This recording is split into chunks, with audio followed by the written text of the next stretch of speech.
Hi, everyone. Today, I would like to take you through the Hofstedes cultural dimensions that is a must for you to consider during negotiations.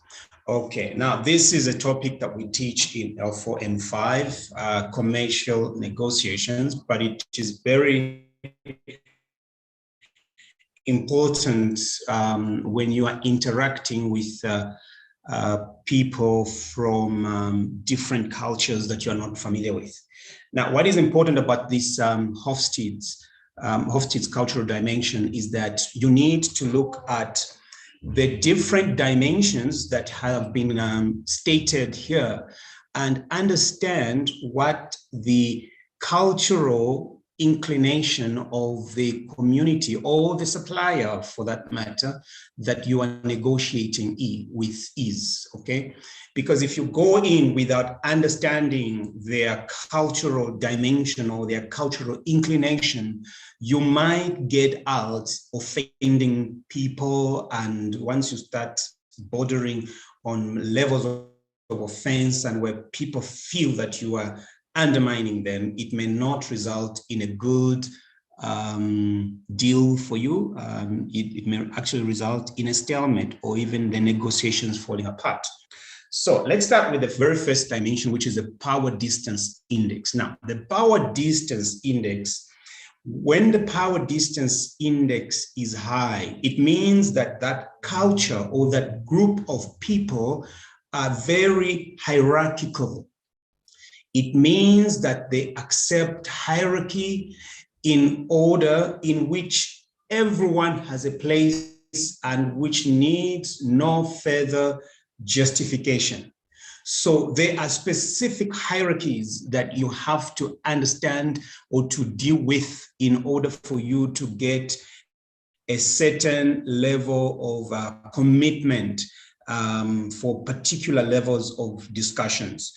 And you need to understand what are those discussions that are reserved for a certain people at a different level of hierarchy.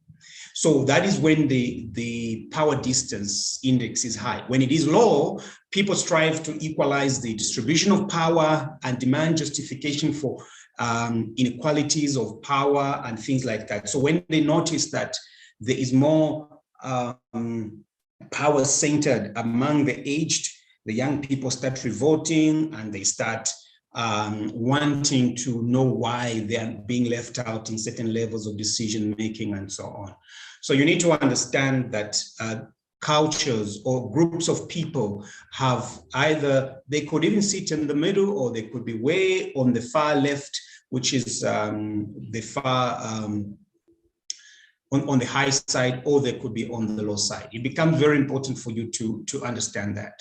All right, sometimes you may make assumptions, and I know that in certain cultures, we think that people who are from rural areas or from Eastern countries, they have got a higher PDI, and those that are in the Western countries, they've got a lower PDI.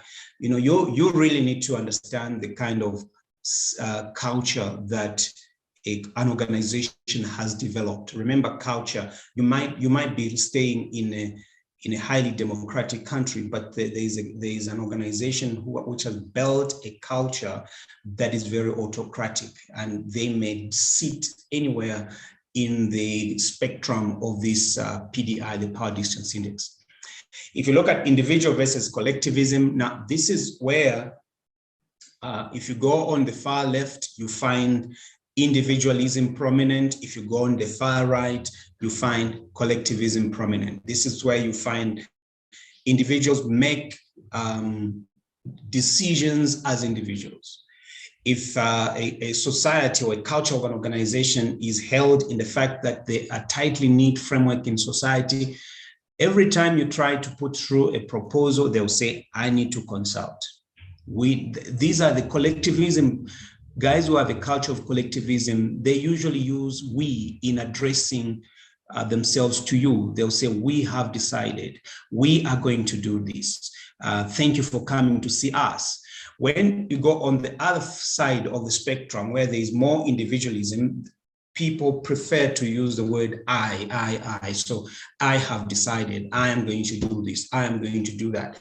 It is one clue that will show you what kind of cultural dimension they're sitting on. They could either be under individualism or collectivism. The other one is the masculinity versus femininity. This speaks about the preference in society for achievement and heroism, which talks about the level of masculinity. And depending on how strong a culture is for raising heroes and for acknowledging star performers and so on, they will be regarded as a culture of masculinity, okay? In this environment, you will find individuals that stand out and are extremely assertive, and this assertiveness comes because they are recognized, they are rewarded as individuals. On the femininity side, you find standards, preference for cooperation, modesty, caring for the weak, and quality of life, and so on. So check what kind of culture in terms of masculinity versus femininity that they have. Uncertainty avoidance index, when it is high, it means that this organization maintains rigid codes of belief and behavior and is intolerant of unorthodox behavior and ideas. This is typically where they are bureaucratic, all right? This is where they do not tolerate unorthodox types of behaviors. They don't go into uncharted territory. So every kind of step that they make, it is based on solid decisions made, which are built up. Then if they are low, it means the society maintains a more relaxed attitude in which practice counts more than principles. In this environment, you'll find that organizations that fall under a low UAI, they are a bit more innovative instead of being more authoritative or more bureaucratic. That's the word I was looking for. Then long-term orientation versus short-term normative orientation. When it is high, they have got pragmatic approach. They encourage thrift and efforts in modern education as a way to prepare for the future.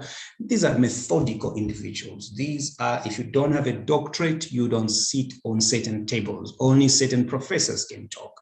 Even if they are low, then society prefers to maintain time-honored traditions and norms while viewing society change with suspicions, okay?